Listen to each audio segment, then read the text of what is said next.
პირები, რომლებიც გამოვლინდნენ ჟურნალისტური გამოძიების შედეგად, ამჟამად უკვე აღარ იმყოფებიან საქართველოში და მათ დატოვეს ქვეყანა.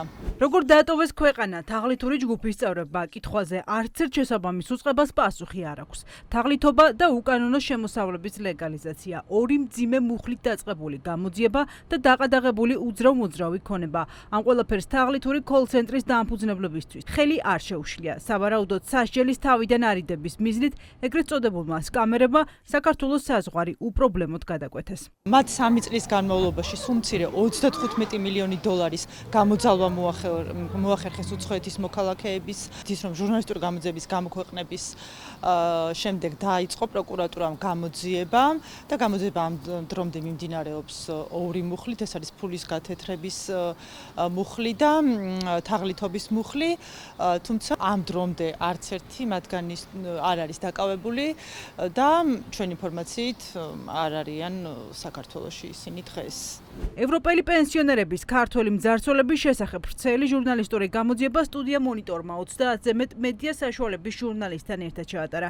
გამოძიებელმა ჟურნალისტებმა გამოავლინეს ჯგუფი, რომელიც კომპანია AK-ის ბაზაზე ფუნქციონირებდა, ოფისებს ქალაქის სხვადასხვა უბნებში, მათ შორის სუსის გვერდით ფლობდა და 80-მდე ადამიანი ჰყავდა დასაქმებული. ჟურნალისტებმა გაშიფრეს ფსევდონიმების უკან მდგარი ყველაფერი, რომლებმაც ევროპელ პენსიონერებს 35 მილიონ დოლარზე მეტი გამოსცალეს. ჟურნალისტური გამოძიებით, რომელზეც 30-ზე მეტი მედია მუშაობდა, დადასტურდა, რომ თბილისში რამდენიმე წლის განმავლობაში მოქმედებდა თაღლითური კოლ-ცენტრი AK ჯგუფი, რომელსაც რამდენიმე ოფისი ჰქონდა, მათ შორის ერთ-ერთი სახელმწიფო საფრთხეების სამსახურიდან დაახლოებით 500 მეტრში. თაღლითური კოლ-ცენტრის დამფუძნებლის დირექტორის და ყველაზე ძვირადღირებული სკამერების სახელები და გვარები, მისამართები და მათი უძრავ-მოძრავი ქონებები. გამოძიებელმა ჟურნალისტებმა ზუსტად ერთი თვის წინ გაასაჯაროვეს.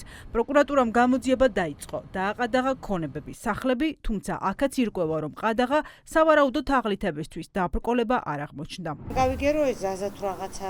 კი, აკა კი, ქემხიშვილი. ქემხიშვილი ხო. და დედაზეა გაფორმებული, ეს არის მზევინა კუკანიძე. მაგრამ მე მათ არ ვიცნობ. ზოგჯერ ბიჭები მოდიან, ბევრნაირ მანქანა, არ ვიცი ხელოსნები არიან თუ რაღაც, როგორც ამბობდნენ ეს არისო დაყადაღებული თუ რაღაც. დააყადაღეს ანუ. ხო, მაგრამ შედიან სახლში ეგარით. ანუ შედის. სახლში შედიან. კომპანია ოფიციალურად 36 წლის მერი ჩოთაძეს ეკუთვნოდა, რომელიც პენსიონერებს ქსენია კოენის სახელით ეცნობოდა. პენსიონერების ძარცვისთვის AK ჯგუფში დასაქმებულები თვიურად $20,000 იღებენ ხელფასს. გაიშიფრა მერი რობერტსი, იგივე მარიამ ჩარჩიანი. კოლ-ცენტრში იყო დასაქმებული მისი და ვერიკო ჩარჩიანიც. კიდევ ერთი მთავარ თაღლითად არის დასახელებული ლანა ლეხმანის სახელით ლანა ვახტანგაძე.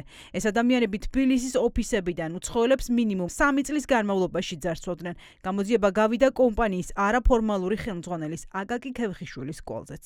აკაკი, თქვენ საქმიანობასთან დაკავშირებით გვაქვს შეკითხვები. ხილებიდან ერთი თვის თავზე პირველებს ყველა მთავარი ფიგურანტის სახლი დაკეტილი დახვდა. გათიშულია მათი მობილური ტელეფონები და დახურულია ოფისები, მათ შორის სუსის შენობის გვერდით, რომელიც 3 წლის განმავლობაში უპრობლემოდ ფუნქციონირებდა. უნების ის არის კომპანია. არა, ზემოთ ვიწერდი თქვენ. მაგათია შეხება და აქ სხვა კომპანია არის რეგისტრირებული და იმას ვეძებთ ჩვენ და არაფერი არის ამაზე. AK 3-4 წელია ესენი არის. სუნამოები და იმას რო აკეთებენ რესტორანებში მაგათი ისინი არიან. ბევრი კომპანია ჩამონათვალში. არა, სხვა არაფერი არ არის მანდეს. საგამოძიებო რეპორტაჟის ავტორებს ეჭვიაქვთ, რომ თაღლითურ კოლ-ცენტრს გავლენიანი მფარველი ჰყავს. სხვა შემთხვევაში თაღლითური ჯგუფის წევრები ქვეყანას ვერ დატოვებდნენ.